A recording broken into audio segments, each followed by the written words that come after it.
শওকত মোল্লার বাড়িতে এনআইএর অফিসাররা মহিলা অফিসারদের নিয়ে, সেন্ট্রাল ফোর্সের মহিলা যারা রয়েছেন প্রতিনিধি তাদেরকে নিয়ে এবং যারা জওয়ানরা রয়েছেন তাদেরকে নিয়ে সম্পূর্ণ বাড়ির চারিদিকে ঘিরে ফেলা হয়েছে এবং তার সাথে সাথে সরাসরি সেই ছবি আমরা দেখছি। এবং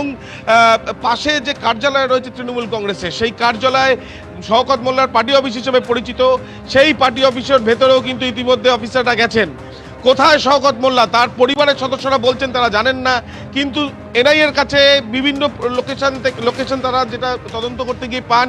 এবং বিভিন্ন জায়গা থেকে যে খবর পান সেখান থেকে তাদের যেটা বক্তব্য যে শওকত মোল্লার গতকালও বাড়ি থেকে মুভমেন্ট ছিল এবং সে কলকাতা গিয়েছিল এমনটাও জানা যাচ্ছে, সম্ভবত সে বিধানসভার কাছে গিয়েছিল এমনটাও একটা সম্ভাবনা, যদিও এই বিষয় নিয়ে সরকারিভাবে কিছু জানানো হয়নি। কিন্তু শওকত মোল্লা তাকে এই ঘটনার পরিপ্রেক্ষিতে, এই তদন্তের পরিপ্রেক্ষিতে জিজ্ঞাসাবাদের প্রয়োজনীয়তা রয়েছে মনে করছেন। সরাসরি সেই ছবি অভিজিৎ দত্ত ক্যামেরা পার্সন দেখাচ্ছে যে অফিসাররা মহিলা অফিসারদের নিয়ে শওকত মোল্লার বাড়িতে প্রবেশ করলেন এবং তার ছেলে সেখানে রয়েছে এবং সেই ক্ষেত্রে শওকত কোথায়, শওকতকে ফোনে যোগাযোগ করে পাওয়া যায়নি। একেবারে সেন্ট্রাল ফোর্সের জওয়ানদের নিয়ে, পুলিশকে সঙ্গে নিয়ে এনআইএর অফিসাররা তারা এসে পৌঁছেছেন এবং সেখানে দুজন মহিলা বাইরে ভেতরে ছিলেন, তাদের সঙ্গে প্রথমে বাইরে কথা বলা হলো এবং তারা জানালেন যে শওকত কোথায় তারা জানেন না। এবং তারপরে আমরা দেখছি যে এনআইএর অফিসাররা সরাসরি বাড়িতে এখন চিরুনি তল্লাশি চালানো হচ্ছে। একদিকে যেমন পাশের যে পার্টি অফিস বা কার্যালয় রয়েছে, অন্যদিকে তার বাড়িতে এই যে বিস্ফোরণের ঘটনা, একজন ব্যক্তির মৃত্যু, শুধু মৃত্যুই নয়, ওখানে যে বোমাবাজি হয়েছে তার সমস্ত প্রমাণ লোপাট করা হয়েছিল এমনটাই অভিযোগ। এবং তার সাথে সাথে যে ব্যক্তির মৃত্যু হয়েছে তার মৃতদেহ নিয়ে অন্য জায়গায় নিয়ে যাওয়া হয়েছিল এবং তার পরবর্তীকালে ময়নাতদন্তের রিপোর্ট